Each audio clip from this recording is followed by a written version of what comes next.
Hello everybody, alô todo mundo, bom dia, boa tarde, boa noite, aqui é Rinaldo de Gílio, começando mais um Inconformados Pod. Só pode vir aqui quem é inconformado, só é quem é fora da forma. Você pode se inscrever no nosso canal, eu te peço para ajudar a gente a crescer um pouquinho, né? E também dar sua curtida e ativar o seu sininho para você saber quem vai ser o próximo convidado, né? Estou muito feliz hoje de estar aqui com vocês. O nosso convidado de hoje, ele é envolvido no pastoreio desde os seus 19 anos de idade, mas ele não é só pastor, ele também é um cantor da música gospel muito bem sucedido. Sua igreja é localizada na capital da cidade de São Paulo, na zona norte. Ele é paraibano. Olá, Paraíba, tudo bem? Paraibano, e ele se consagrou no meio evangélico a nível nacionalmente com a música Pioneiro. Essa é a música Pioneiro? Não. Consagrou na música evangélica nacional como pioneiro, como sendo pioneiro do sertanejo universitário gospel. O músico, ele é casado com a Luana, pai da Manuela, pai da Vitória, e ele começou sua carreira em 2008. Ele gravou o primeiro CD DVD com o título Você Já Venceu. Já sabe quem é? Você Já Venceu. E desse álbum, que foi totalmente independente, foram vendidas 15 mil cópias. E hoje ele tem, de só uma das suas músicas, 60 milhões de visualizações. Eu estou aqui hoje recebendo Jonas Vilar. Fala, meu nego, você tá bem? Que alegria estar com você aqui. Eu tava querendo muito vir aqui no teu Inconformados, pode? Porque eu sou um desses inconformados com esse mundo aí fora, com tudo que a gente vê aí fora, não só a questão da fé, mas também toda essa maldade que a gente vê nas pessoas, no ser humano. E quando a gente tem o Evangelho de Cristo, a gente se torna inconformado. Inconformados, a Bíblia fala, não sede conformado com esse mundo, mas transformai-vos pela renovação do vosso entendimento. Então aqui fala sobre você viver fora da forma, e o nosso podcast aqui, ele tem essa intenção de viver fora da forma. E Jonas, a primeira pergunta clichê que a gente faz aqui é o que te deixa inconformado? O que te faz você não ir junto com os outros, sabe? Viver fora da forma desse mundo. O que te deixa inconformado aqui? Não a sociedade, na música gospel ou no ministério. O que te faz ser um inconformado? No todo é a maldade, né? Que infelizmente está aí no ser humano desde a queda no Jardim do Éden. A gente percebe quando Deus disse que ele se arrepende, ele desiste, ele se arrependeu, ele desistiu de ter criado o homem. E ali, imagina o coração de Deus, ele olhar os homens com tanta maldade, falando, não foi para isso que eu criei. Então, quando você chega no nosso século, e a gente vê que de lá para cá, nós estamos vivendo justamente hoje os dias como os dias de Noé, onde se casa, se dão em casamento, onde a família tem perdido o seu real valor. A gente manda os filhos para a escola, a gente não sabe o que elas vão aprender lá. Um dia desse, minha filha, a Vitória, que tem 7 aninhos, perguntou para mim assim, papai, me diz uma coisa, Jesus existe mesmo?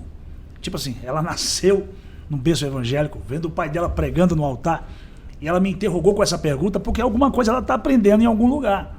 Então a gente se torna um inconformado com isso. Uma sociedade que está longe de Deus, afastada do Evangelho, afastada de Cristo, afastada do seu Criador, sendo que nós somos criação desse Deus tão poderoso, como diz lá em João 3,16, que nos amou tanto, de tal maneira que deu seu Filho, para que todo aquele que nele crê não pereça, mas tenha vida eterna. E a gente vê que os homens, mesmo com toda essa declaração de amor e prova de amor, porque é isso que o texto diz, ele não só fala da abrangência do amor de Deus, mas ele também dá a prova, está aqui a prova, eu estou dando o meu filho.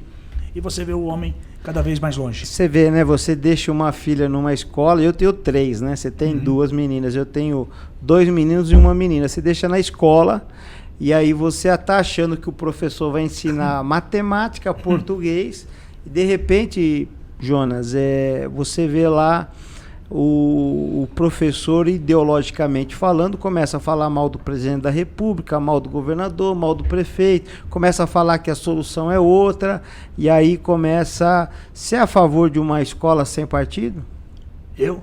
Jamais. Eu acho que a escola, na verdade, veja bem, Eu mandei minha filha para a escola para quê? Para aprender matemática, português, inglês, ciência, física, para ela aprender o que a gente vai para a escola para aprender. Eu não quero que a minha filha vá para a escola para aprender sobre sexualidade, sobre o que é Deus, o que não é Deus. Isso ela vai aprender lá na igreja, vai aprender na casa. Então você é a favor da escola sem partido, porque é os partidos... Não, sem partido, exatamente, sem partido. Jamais com essa ideia de ideologia de gênero, um partido que vem ensinar nossos filhos o que não devemos jamais aceitar em nossas casas. Eu mesmo já falei para minha esposa, fica de olho nessa escola, a gente tem uma escola muito boa, graças a Deus. Deus tem nos dado... e eu fico pensando que às vezes quem não tem condição de pagar uma boa escola, né? Mas as minhas filhas, elas estudam em boas escolas. Mas eu falo, olha, a gente paga a mensalidade, a gente não é obrigado a aceitar nada disso, não. Pode deixar bem claro lá que eu não aceito banheiro que não tem lá o sexo masculino, feminino. Se posiciona, porque se a gente não se posicionar, daqui a pouco eles vão começar a fazer com que a gente venha engolir, que a sociedade venha engolir essa ideologia satânica, diabólica, que não é de hoje que existe isso. Isso existe lá de trás. Se você for ver lá em Noé, já estava lá. Olha, eu estou falando aqui com uma pessoa que é bem sucedida em duas áreas importantes, na música e na igreja como pastor. Como nasceu essa sua vocação para a música? Na verdade foi quando eu ganhei o meu primeiro violão. Quem te na deu? Igreja, foi o irmão Pedrinho. Eu ganhei um violão do irmão Pedrinho que me levou para a igreja. Que igreja era? É a Assembleia de Deus, lá no Jardim Monte Azul, na zona sul de São Paulo, né? E ele viu que eu tinha uma vocação para música. Uma vontade de aprender. Uma vontade de aprender. Aí ele me deu um violão. Eu não tinha dinheiro para pagar a escola e nem sabia onde que tinha escola de graça para aprender a tocar violão. Então eu ia nas bancas de revista, comprava aquelas revistinhas que tinha lá até música secular. Ensinava as posições, né? Que ensinava as posições. E eu ia aprendendo. Aprendi a fazer dó, fá, ré. Eu comecei a ter o meu primeiro contato com a música ali, com 14 anos de idade. Então você toca... Quais instrumentos você toca? Hoje eu toco para mim, né? Não para o público, mas para mim eu toco violão, bateria, baixo, guitarra, piano. Eu entendo alguma coisa, como eu sei da escala todinha, então alguma coisa para mim eu toco, não é para pegar, tocar para os outros. Mas se me der um violão aqui eu toco, faço um louvor, não tem problema, mas eu aprendi assim, porque eu não fui para escola, eu não entrei num conservatório, eu fui autodidata mesmo, fui aprendendo no ouvido. Eu toco também, eu toco campainha, não, eu toco violão, teclado... Não sou eu, é pra mim também que eu toco, né? E toco saxofone. O seu irmão é um grande músico, né? Sim, é um baterista, meu irmão é baterista e cantor. Minha irmã Regina, mais velha, ela é formada em piano, né? E a Roberta, que é a melhor música da família, que ela toca um baixo, toca violão também, mas ela é muito fera no baixo. E aí então você acha que o irmão Pedrinho que te empurrou pro... De uma certa forma, o irmão Pedrinho foi muito importante pra mim. Porque ele que me convidava para ir na casa dele para ler a Bíblia para ele, que ele era analfabeto, e eu lendo a Bíblia para ele me deu vontade de ir para a igreja, nasceu a fé ali, lendo a palavra, porque eu acabava de ler, ele falava, você viu o que está escrito? Quantos anos isso? Eu tinha 14 anos, eu estou com 45, então isso faz quantos anos? 31? 31? Faz, com 31 anos. 31 anos. Então você ia lá, então ele ensinava o irmão Pedrinho a ler... Não, eu lia para ele, eu ensinava. Ensinava a palavra, né? Sim. E ele te deu o violão. E no ministério, o que te fez você ser um pastor? Quando foi que Deus te chamou para... Porque a igreja do pastor Jonas é a Shekinah Church, é uma das grandes igrejas da cidade de São Paulo. Tem 4 cultos no domingo. E na pandemia foi o tempo que mais cresceu a igreja. Quer dizer, ele precisa... ou ele ser estudado, ou foi Deus, foi a dádiva de Deus, a misericórdia de Deus. Misericórdia dele, porque é o que eu vejo, né? Que é a misericórdia de Deus. Mas nesse processo com Deus, com toda certeza teve você buscando, você chorando, você ali na sua intimidade com Deus. Como foi esse processo? Na verdade foi uma intervenção divina, né? Porque eu era o único cristão, crente, evangélico na minha casa. A minha família veio de uma família tradicionalmente católica. Minha mãe não gostava de evangélico, não gostava de crente, não gostava de igreja evangélica. Ela ia, mas não gostava. Mas ela, de repente, ela se simpatizou por uma igreja, que na época era Paz e Vida. O pastor João Ribe Palharim estava numa rádio chamada Morada do Sol, na M. Eu lembro. E aí ele começou a pregar ali, e minha mãe começou a ouvir o pastor João Ribe, e ela gostou do... Eu chamava ela para ir na Assembleia de Deus, porque eu sou assembleano, aceitei Jesus na Assembleia de Deus, me batizei na Assembleia de Deus, lá do Campo do Madureira, lá na zona sul de São Paulo.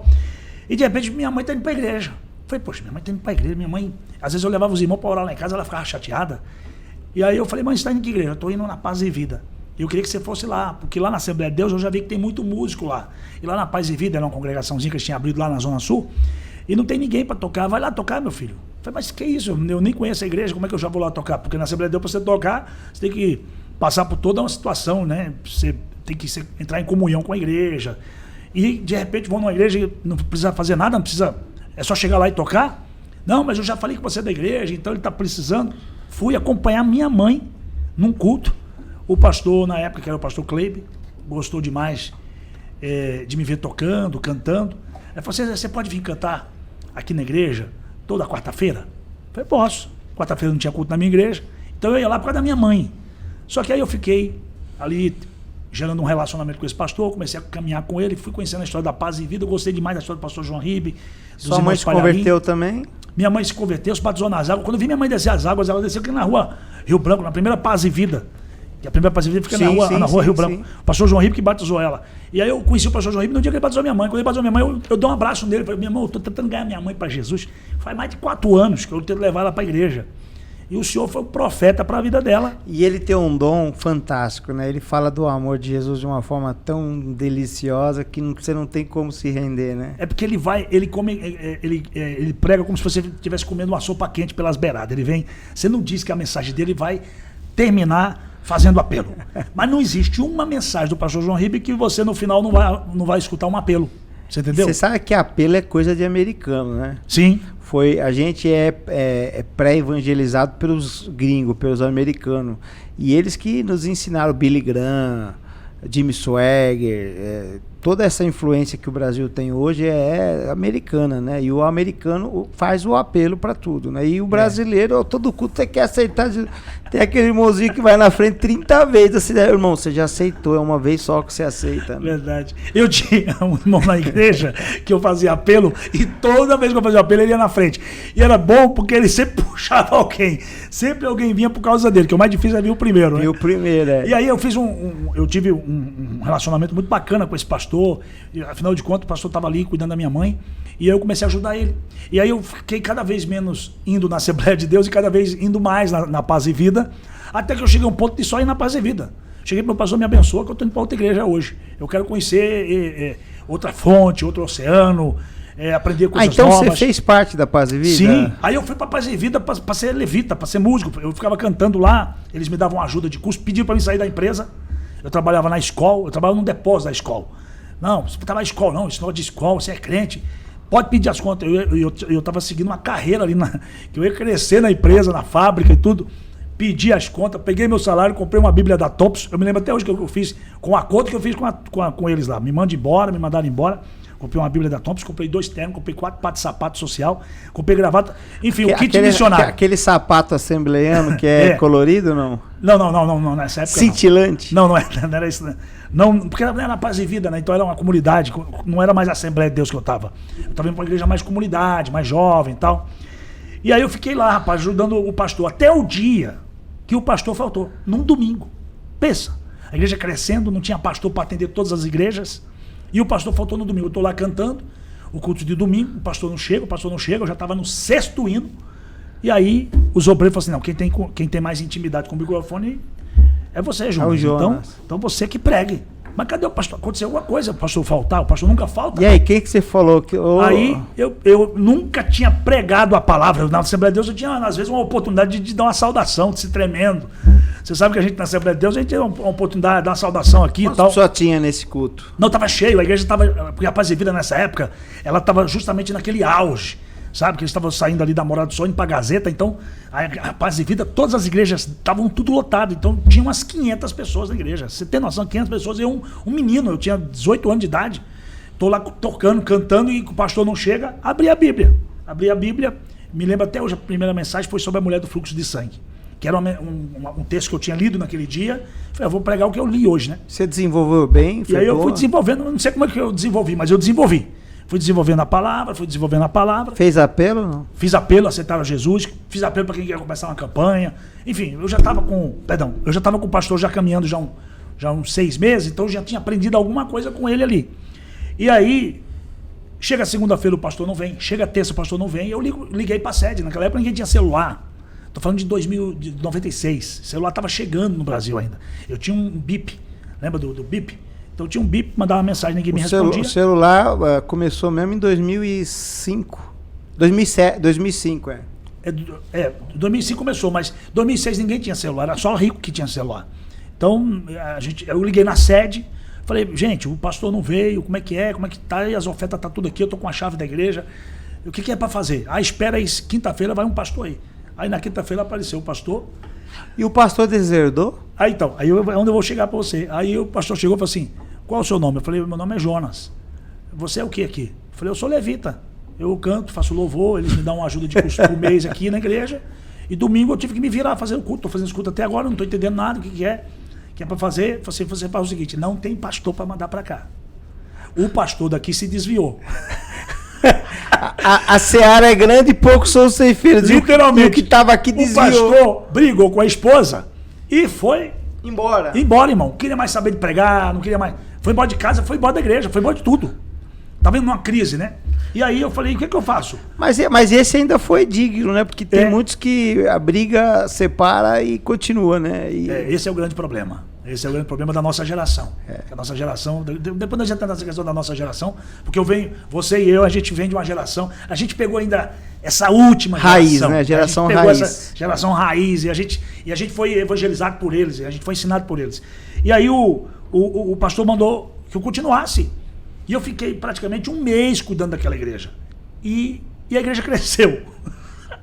Não me pergunta como. Aí me consagraram já a evangelista, aí já logo colocaram a mão na cabeça, me consagraram a pastor, e assim eu comecei a andar com o pastor João Ribinho, andei com ele um bom tempo. É lá que eu conheci a pastora Luana, minha esposa, foi lá. A gente se conheceu lá na Paz e Vida. Mas aí eu depois de um tempo... Você ficou um tempo no Bom Retiro também, não ficou? Então, aí depois de um tempo eu gostava muito do pastor Jabes, eu fui pro Bom Retiro, fiquei 15 anos com o Bom Retiro. Porque o Jabes, ele foi há muito tempo o presidente do conselho, né? Acho que ele ficou não sei quantos anos, e ele fazia aqueles café da manhã que era... Trazia todo mundo. Trazia todo mundo e tal. E eu fui caminhar com o pastor Jabes, e foi uma igreja onde eu me identifiquei muito, porque ela não era nem uma Paz de Vida e nem era também uma Assembleia de Deus como eu era, aquela tradicional. Ela era uma mistura, ela era uma igreja com uma comunidade. Não era nem pentecostal e nem neopentecostal, era uma mistura dos dois. E eu me identifiquei. Fiquei com o pastor Jabes até o último dia que ele jubilou, que ele se aposentou, foi embora para os Estados Unidos. E aí, quando ele passou a igreja para Madureira, eu disse, não, eu já vim de lá, para lá eu não vou voltar mais. Eu não quero voltar mais para Madureira, não tenho nada contra os irmãos da Madureira, eu sempre vou cantar lá, sempre vou lá pregar, mas para mim, eu não queria mais voltar para aquela igreja. Aí você ficou só na música? Aí eu fiquei um ano sabático em oração e na música apenas. Então eu ia aqui, ali, até que o Senhor me moveu para trazer uma cesta básica para um irmão aqui na Zona Norte. Vim trazer uma cesta básica para um pastor que estava passando necessidade. E nesse dia ele fez um café lá para mim e tal. Pastor, tem um galpão aqui que eu vou falar para o senhor. O galpão está fechado faz 3 anos. Isso fazem 5 anos atrás? Vai fazer 5 anos agora. Vai fazer 5 anos agora em agosto. 97? 2017. 2017. E aí eu peguei e falei, vamos lá ver o galpão. Aí a gente foi ver o galpão estava completamente destruído. Eu não conhecia ninguém na Zona Norte, a não ser esse irmãozinho aí. Eu falei, mas eu moro lá no ABC, como é que eu vou vir abrir uma igreja aqui em Santana, né, na Zona Norte?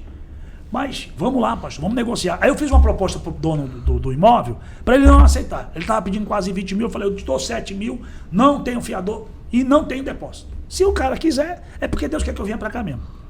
Esse cara está pedindo quase 20 mil, você diz que não tem fiador e não tem depósito.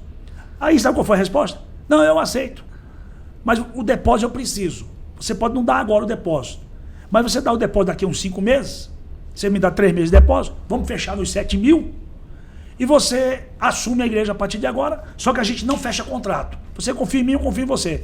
Você vai fazer a reforma do prédio. Então, tá aí. Sem contrato? Sem contrato. Quando você der o depósito, a gente assina o contrato. Falei, então tá bom. Eu tinha feito um show para a Prefeitura de São Paulo, e eu ia receber esse dinheiro. Falei, então tá, eu vou pegar esse dinheiro da Prefeitura de São Paulo e eu pago. Que a tua carreira de cantor você tocava no Brasil inteiro. Você tocou em todos os estados, era várias cidades, fazia. Eu conheço as 27 capitais e o Distrito Federal. O Brasil inteiro. E você fazia aliás, faz evento até hoje você faz evento de prefeitura até direto. Hoje, até hoje. eu estava falando para o pastor Everaldo, eu não tenho um sábado esse ano livre em São Paulo. Eu não tenho. Todo sábado eu estou fora de São Paulo. Já faz 3 meses que eu estou todo sábado fora de São Paulo. E como que você faz para conciliar essa carreira musical e voltar domingo para pregar? Então, aí é onde está. Porque a minha assessoria, inclusive, essa é uma das dificuldades deles, né? Porque eu recebo muito convite, porém, eu falo, se a logística não me entrega 6 da manhã no aeroporto de Guarulhos, eu não vou. Então a logística tem que me entregar 6 horas da manhã no aeroporto de Guarulhos, porque 8 horas da manhã é meu primeiro culto. E 8 horas da manhã eu posso estar lá em Manaus, Tocantins, Boa Vista, Roraima, 8 da manhã. Você está nos 4 cultos? Eu fico em 3, né? 3. Eu fico das 8, das 10, aí os das 16 é meu sogro que faz, pastor José Teles, e eu faço das 18 horas. Então onde eu estiver, só se eu estiver fora do Brasil. Se eu estiver fora do Brasil, aí não tem como eu estar aqui 8 horas da manhã. Mas eu estando no Brasil, eu posso estar onde for. 8 horas da manhã eu tô aqui na igreja. E que dia que você tira para dar uma descansada? Porque se você trabalhar de segunda a segunda, você morre. Sim. O corpo não aguenta, Sim. né? Qual é o dia da semana? E, aliás, é muito contraditório também, porque tem pastor que fala assim, olha, eu tiro minha segunda-feira. Só que segunda-feira é pior, na meu ponto de vista, é o pior dia, porque você tem que apagar o fogo estranho do final de semana, tem que pagar a conta, é difícil, né? E o pastor, o final de semana é mais puxado para pastor, juntando você que é músico. Qual é o dia da semana que você tira, que é o dia, o Shabá? É a terça-feira. Terça-feira? Porque a segunda-feira eu vou para a igreja meio-dia, eu levo minha filha para a escola, vou com minha esposa para a igreja, a gente vai fazer pagamentos, administração, dar a direção da semana toda ali. A gente, lógico, segunda-feira a gente volta um pouco mais cedo para casa, que eu não fico pro culto. Eu tenho culto na segunda, mas eu não fico. E na terça você não faz culto também? E terça não tem culto na igreja. Terça-feira é o dia de descanso geral, de toda a parte do pessoal que trabalha na igreja. Hoje a gente tem vários funcionários que trabalham na igreja. Então, terça-feira vai só a secretária. Na terça ela vai lá porque ela tem que estar lá. Mas terça-feira é o dia da família mesmo. A gente tira o dia para ficar com a família. Qual foi a sua maior conquista até hoje?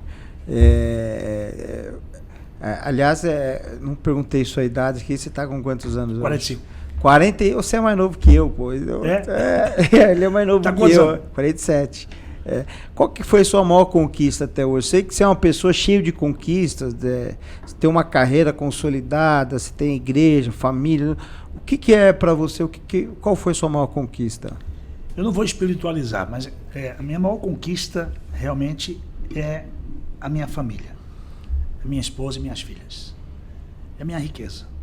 O que vinha depois disso aí é presente de Deus, mas a minha maior conquista... Quantos pastores que você conhece que não tem família? Sim, muitos. Então, para mim, minha maior conquista é minha família, é minha casa. Você pode perder tudo, mas se perder a família... Eu não consigo, eu falo na igreja lá, eu tenho coragem de falar isso. Tem gente que não tem coragem, mas eu tenho coragem de falar isso. E eu falo sem medo. No dia que Deus me livre, que isso não vai acontecer nunca mais, que minha família acabar, eu não prego mais. Eu vou pregar o quê? Que evangelho que eu vou pregar? Que foi o caso do pastor que abandonou lá atrás e você assumiu, né? O cara, ainda ele teve um pouquinho de... Ele foi coerente. Foi coerente. Ele foi coerente, mas eu vou pregar o quê? Ele não voltou mais. Porque eu acho que está escrito na Bíblia, não sei se está escrito ou não, mas fala assim, aquele que não cuida bem da sua casa não pode cuidar bem das coisas de Deus, né? É pior do que o ímpio e negou a fé. É pior do que o ímpio e negou a fé. Então, se você não cuida bem da sua casa, como é que você vai cuidar das coisas de Deus? Não tem como. E o que a gente mais vê na nossa geração são pastores que estão com o casamento arrebentado e estão em cima do altar. E olha, não é fácil, porque o texto diz assim, vós, marido, ame vossas esposas. Não é um pedido, Jesus não está pedindo para você amar, ele está mandando. Você tem que amar a sua esposa. Lá em casa, de vez em quando, eu brinco lá na igreja, que a gente tem uns cultos pentecostais lá em casa, eu e minha esposa. Aí ninguém xinga ninguém briga, não é nada disso. Mas a gente, de vez em quando, sai umas faíscas, coisas pentecostais. Só não tem posição de mão, né? Só linguiça. Não tem nada disso. Mas a Bíblia diz, para amar, é fácil amar a esposa? É fácil amar uma mulher que está com ela faz 1 ano, 2 anos. E uma mulher que igual a minha vai fazer 20 anos agora, dia 20 de dezembro, que a gente tá junto. Já chegou o nível de você transformar da esposa virar uma mãe? Pode, você vai, não usa isso, vai fazer frio. Não, no início do casamento ela queria ser minha mãe, porque ela aprendeu com a mãe dela. Ela aprendeu com a mãe dela, que a minha sogra, o meu sogro bota a gravata, essa gravata, põe a outra gravata. Só que comigo ela cansou rápido. Porque assim, eu tenho muito meu gosto, né? Então, tipo assim, eu não ligo se ela fala assim, não tá legal. Problema seu, se não tá legal, pra mim tá legal. Então ela já entendeu isso em mim. Porque o casamento é isso, é você entender o indivíduo. Nós somos um indivíduo com gosto, vontade, desejos, certo? Então...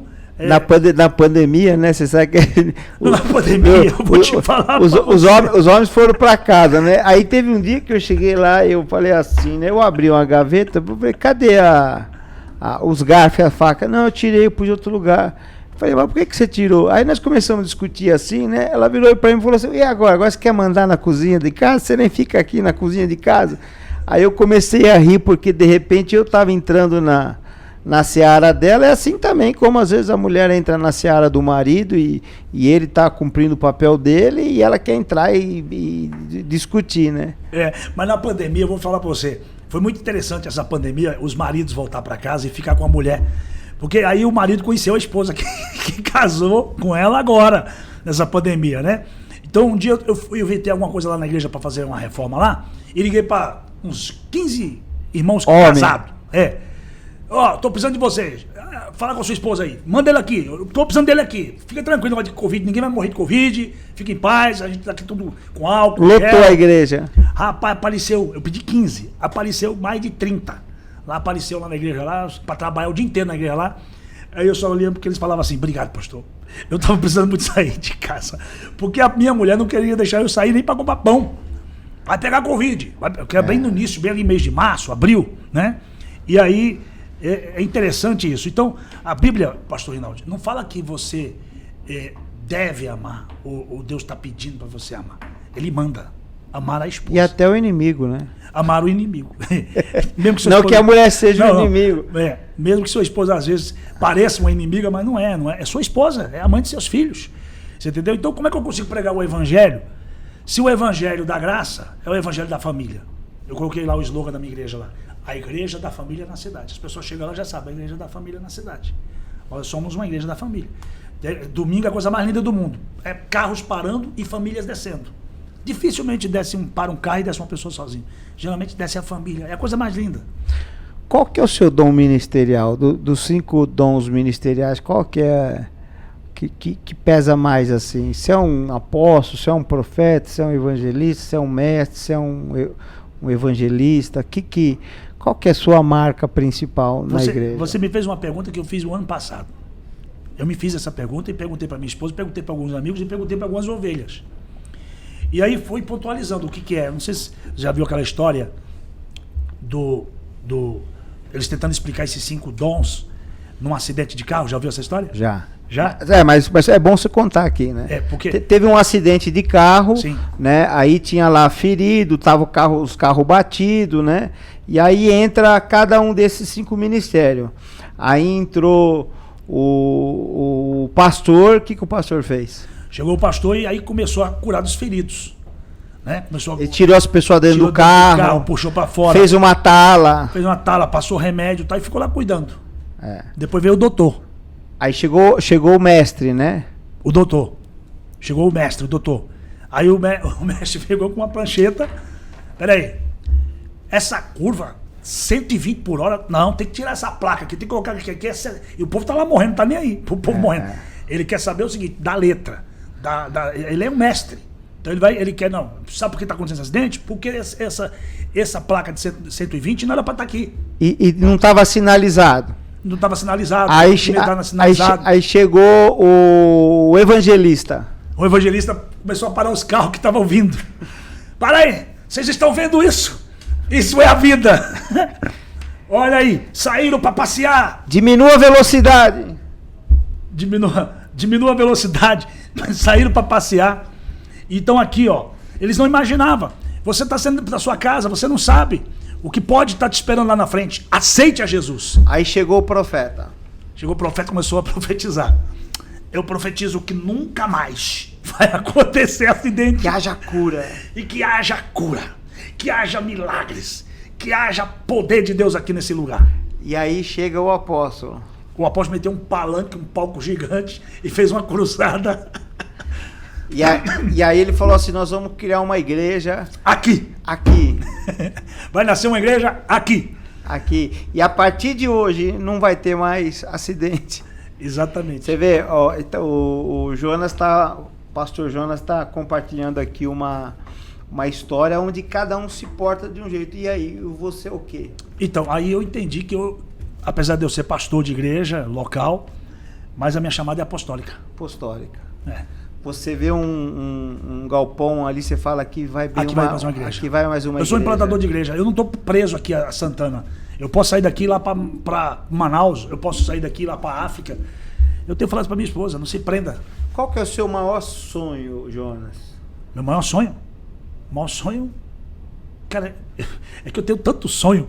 E o maior, porque todos os meus sonhos são muito grandes, mas hoje o meu grande sonho realmente é que a gente consiga comprar o nosso terreno, da nossa igreja sede, da nossa mãe, e a gente consiga construir uma grande igreja aí para mais de 10 mil pessoas. Uau, isso aqui é muito mais que um sonho, né? Isso aqui é uma meta, é um foco. É que eu quero deixar um legado para meus filhos, né? Eu não chamei aqui hoje, nós temos aqui no Inconformados Pod o Luan, que cuida aqui da operação e também ele faz pergunta e ele também põe os entrevistados na Berlinda, no paredão. Luan, pergunta com você. Boa tarde para você. Boa tarde, boa noite, bom dia, depende da hora que você está assistindo.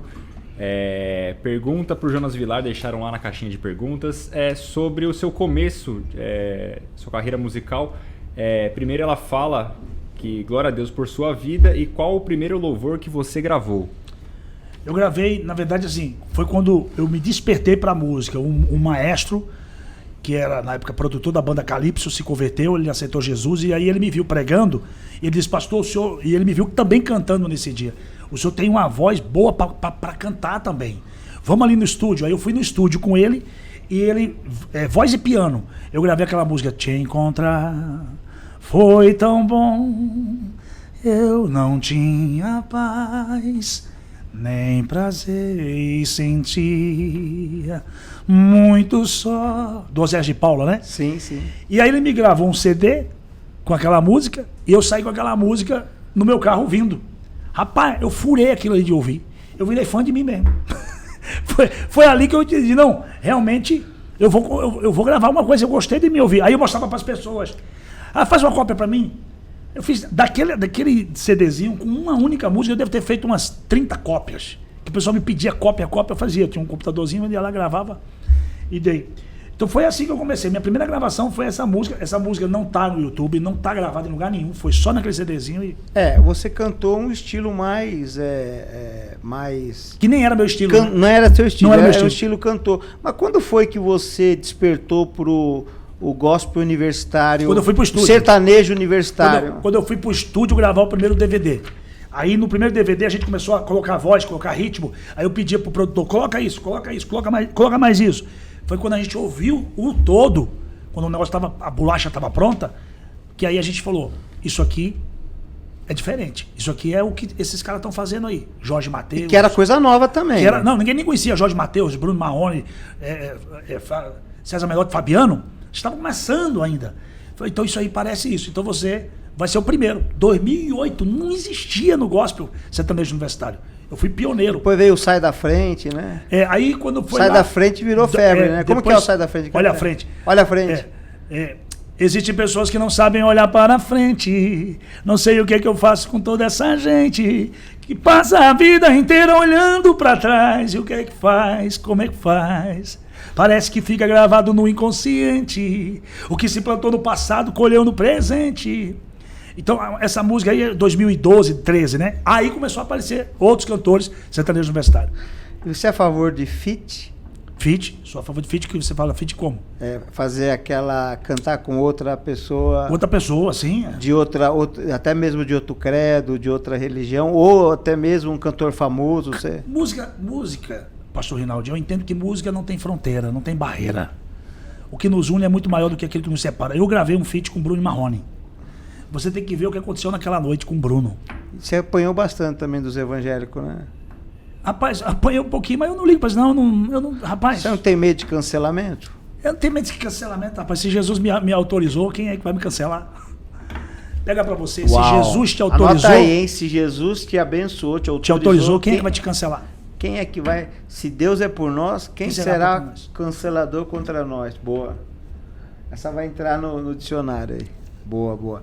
E me fala, qual foi a experiência com Deus, assim, que você viu Deus falar com você, ou o momento que a glória de Deus se manifestou, um milagre, que Deus usou você, ou você participou, ou Deus transformou você, eu não sei, aquilo que você sentiu o céu na sua vida, você sentiu Deus ali presente? Na verdade, assim, no meu ministério existe o braço da música, existe o braço do evangelista, do pregador, do apostólico, essa coisa toda, né?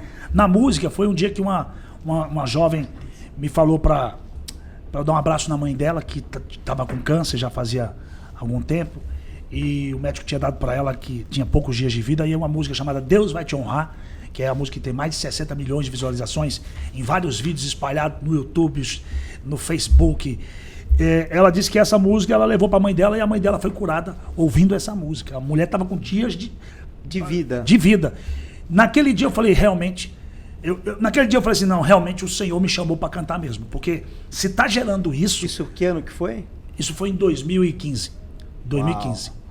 Quer dizer, Deus usou você num momento de fragilidade de alguém, né? E a tua música despertou, ela liberou, ela desatou uma fé na pessoa, que ela foi curada ali, e de uma doença que é incurável, que é o câncer, porque, né? Você sabe, a Bíblia diz que Deus habita no meio dos louvores, né? Então tem o louvor ao Senhor mesmo, o louvor genuíno. Deus habita ali. Então ali habita a cura, ali habita a libertação. Eu conheço louvores que libertam, eu conheço louvores que curam, eu conheço louvores que trazem salvação. Então essa é a minha experiência com a música. E no pastoreio foi um dia que eu estava lá no Rio Grande do Sul e me trouxeram lá, fui inventar desafiar o povo. Desafiar gaúcho, não, gaúcho é pesado, irmão. Eu fui inventar desafiar os gaúchos. Os caras queriam separar do Brasil, você vai desafiar os caras que queriam virar uma nação independente. Eu desafiei uma cidade lá e eu falei assim para eles, traga aqui amanhã, eu desafio vocês. Mas vocês não vão trazer não, vocês são fracos demais. Eu fui falar isso pros gaúchos, traz aqui amanhã os paralíticos. Rapaz, eles não só trouxeram os paralíticos, não. Eles trouxeram os paralíticos mais paralíticos que eu já tinha visto na minha vida. Aqueles que todo tortinho assim, sabe? Todo, não é um paralítico que tá bem olhando pra você. Aquele todo torto. E colocaram na frente do altar. Aí, pastorzão, tá na tua mão agora. Rapaz, naquele dia eu falei, Senhor, eu sou muito pequeno diante disso. Dobrei o joelho e comecei a orar, pastor Reinaldo. Eu orei. Rapaz, eu acho que foi a oração mais longa que eu fiz na minha vida, em cima de um altar de joelho. Orei.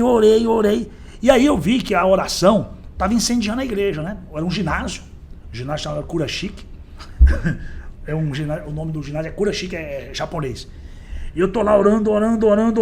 Senhor, tem misericórdia, Senhor, tem misericórdia, me dá tua graça, Senhor, tem misericórdia, Senhor. Não sou eu, mas é o Senhor. Não é eu, é o Senhor. Tem misericórdia eu diminua, que o Senhor cresça, que não sei o que, E aquele ginásio com 1000 pessoas do lado de fora, assistindo pelo telão, entupido do lado de dentro.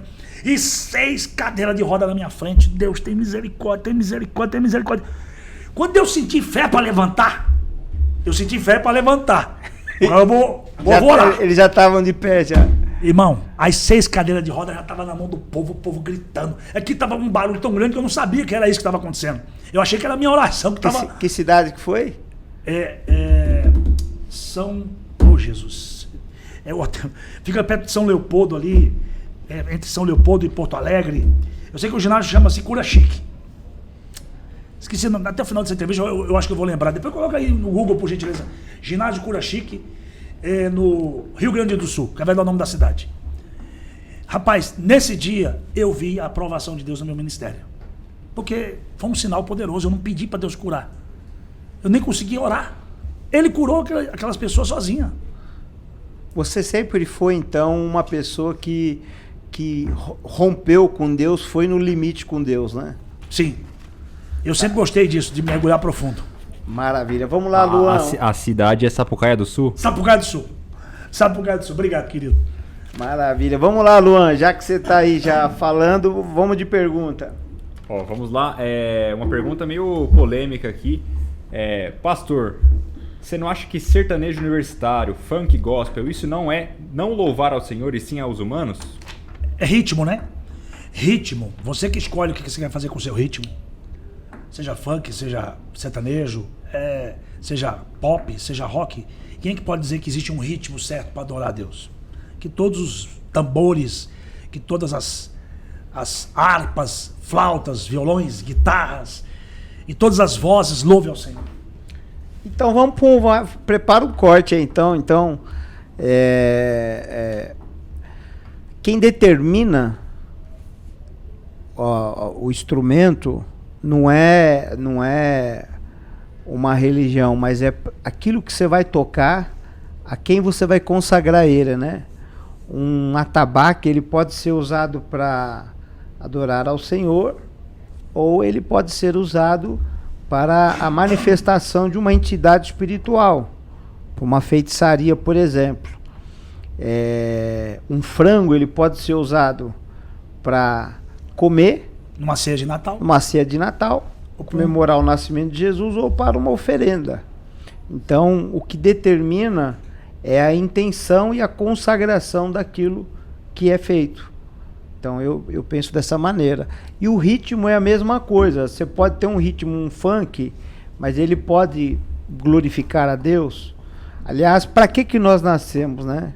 Nós nascemos para glorificar a Deus. Então, ela pode usar aquele funk para mostrar nudez, propagar o sexo, mostrar a sexualidade, a sensualidade, até mesmo na vida de uma criança. Isso aí agrada a Deus? Não agrada a Deus, mas se eu usar o ritmo e pôr um tom de guerra lá e falar das grandezas de Deus, então vai dignificar Deus. Então... Exatamente. Não existe na Bíblia eu sou do tempo, texto Joana, que você possa dizer assim, eu li esse texto aqui, esse texto diz que existe um ritmo que eu falei com o Tom Carf aqui, né? Porque ele apanhou muito sobre você cantar com quem não é cristão. E eu falei um texto que eu acho que está na sua Bíblia também, sim, que diz assim: adorar, todo ser que respira adora ao Senhor. Adora ao Senhor. Então, se uma lagartixa tem que adorar o Senhor, se um sapo pode adorar o Senhor, alguém da música secular não pode adorar o Senhor. É como eu falei, no dia que eu gravei com o Bruno Marrone, o Bruno chorava igual uma criança. Chorava. Ele falou: meu amigo, eu estou sentindo uma presença de uma coisa tão gostosa aqui. E aquela semente foi plantada. Alcançamos alguém ali, a semente foi plantada. É tanto que o meu baixista da nossa igreja, o Giuliano, que toca para ele há mais de 22 anos, é membro da nossa igreja e toca lá na igreja. Mas trabalha com o Bruno Marrone há 22 anos. E ele fala: mano, o homem está mudando a cada dia. E de vez em quando eu mando um livro, eu mando uma Bíblia, eu mando alguma coisa, estamos plantando a semente. Aproveitando aí, eu peço para você, se inscreva no Inconformados Pod, se inscreve aqui no nosso canal, ative o sininho, também se você puder dar um like, nós vamos indicar, né, para os seus amigos que a gente tá ligadinho aqui. Jonas, nós estamos aí partindo para o final aqui, a gente tá falando rapidinho aí, que passa muito rápido. Eu tenho uma pergunta, tenho duas perguntas clichês aqui que a gente faz no finalzinho. Uma delas é: se você pudesse ter uma tarde de mentoria, com qual herói da Bíblia você gostaria de sentar e ficar conversando? Vamos tirar Jesus, né? Que Jesus... Sim. Porque senão todo mundo ia falar Jesus aqui, né? Sim. Mas qual personagem da Bíblia que você gostaria de ficar sentado tomando um cafezinho ou jantar, e por quê? É fácil responder demais, porque eu sou muito fã dele. Eu quero um dia abraçar ele lá no céu. Rei Davi. O Rei Davi, não tem como você não se apaixonar por ele. O cara era de uma hombridade, de um caráter, de uma coragem, de uma personalidade apaixonante. E no tocante às coisas de Deus, não tinha como ele. É só você ler os Salmos. Os Salmos revelam o coração de Davi. Davi, nos Salmos, ele mostra quem ele é. Então, Davi, para mim, ele me ensina muito. E ele foi um grande profeta. Não só um profeta, um grande rei. Um pecador também. E também, ao mesmo tempo, um homem como nós. Parte de nós. Um homem falho como nós somos falhos, porque nós não somos perfeitos. Então, eu me identifico demais com o rei Davi. Você sabe o que me chama muita atenção de Davi? E até hoje, nossos entrevistados é o primeiro que aparece Davi aqui, né?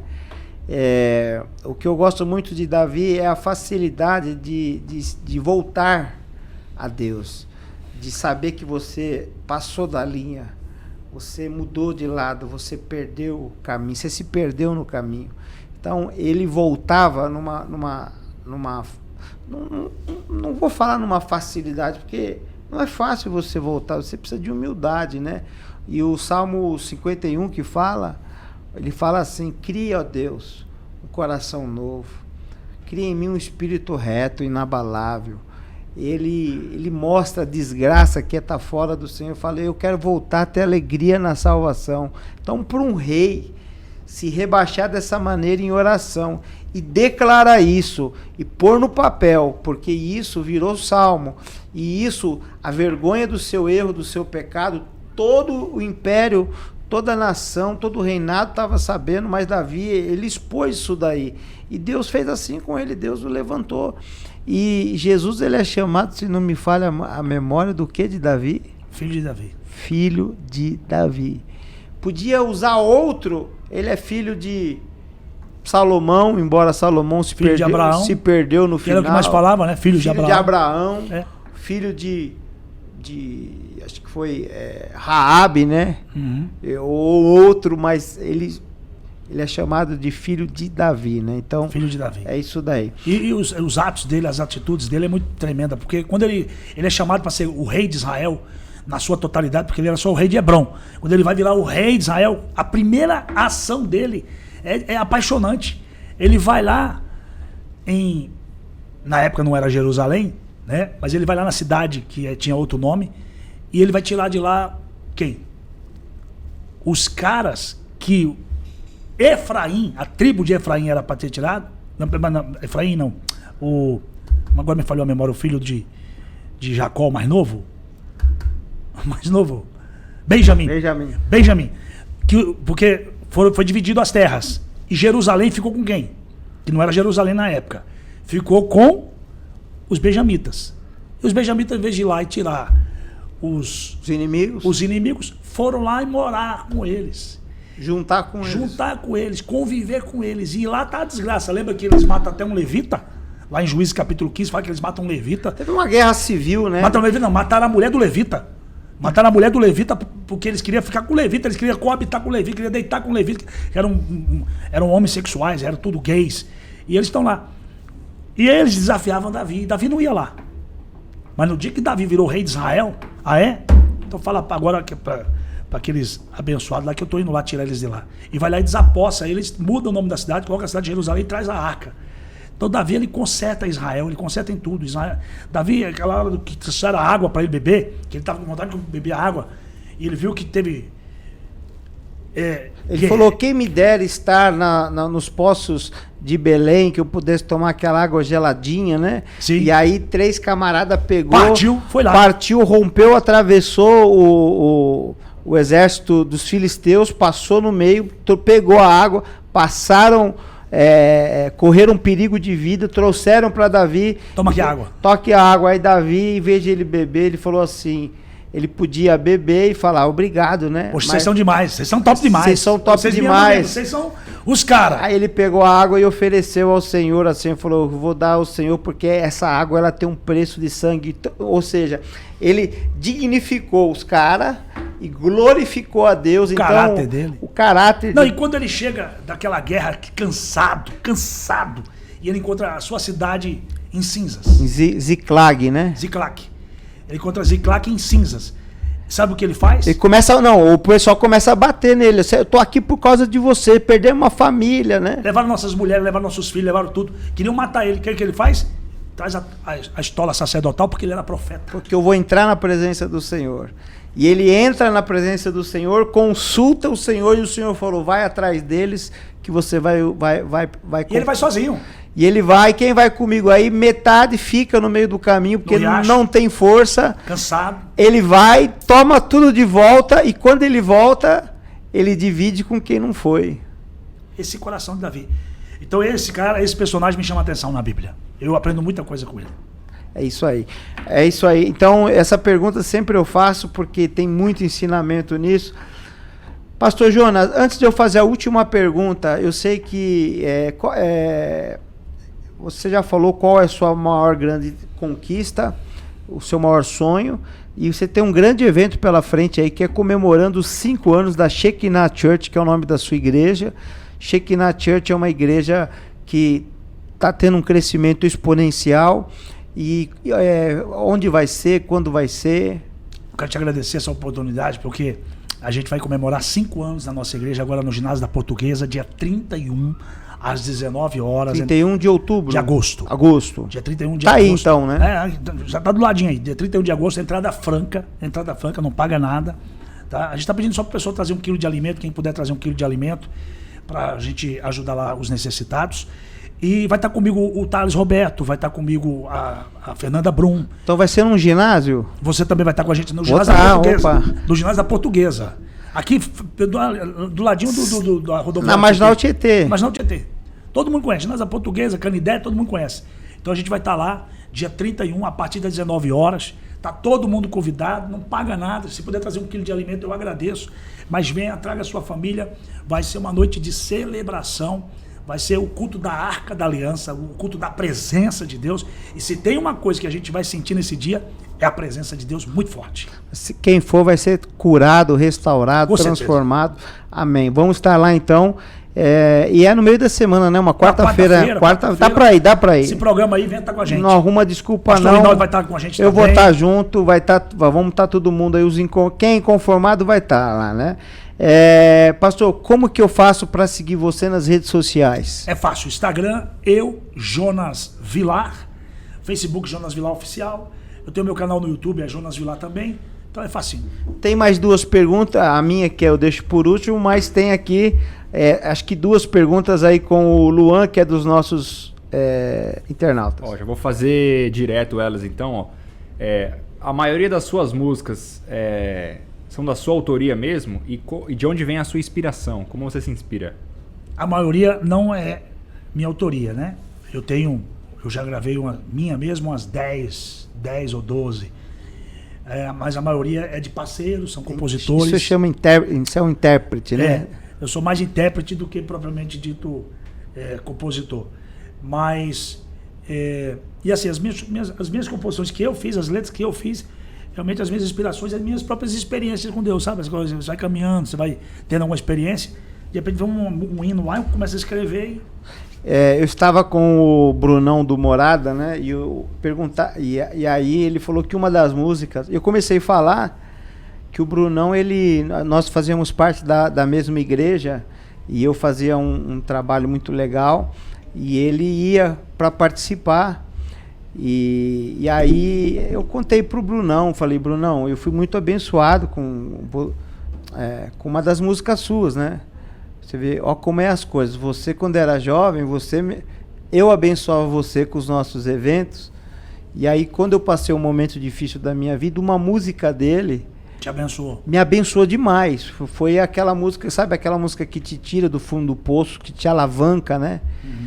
E aí ele falou que a experiência dele, ele estava orando e uma pessoa olhou para ele, teve uma visão e via letras descendo do céu e sobre ele, e ele pegou e ele começou a anotar e aí nasceu a música, né?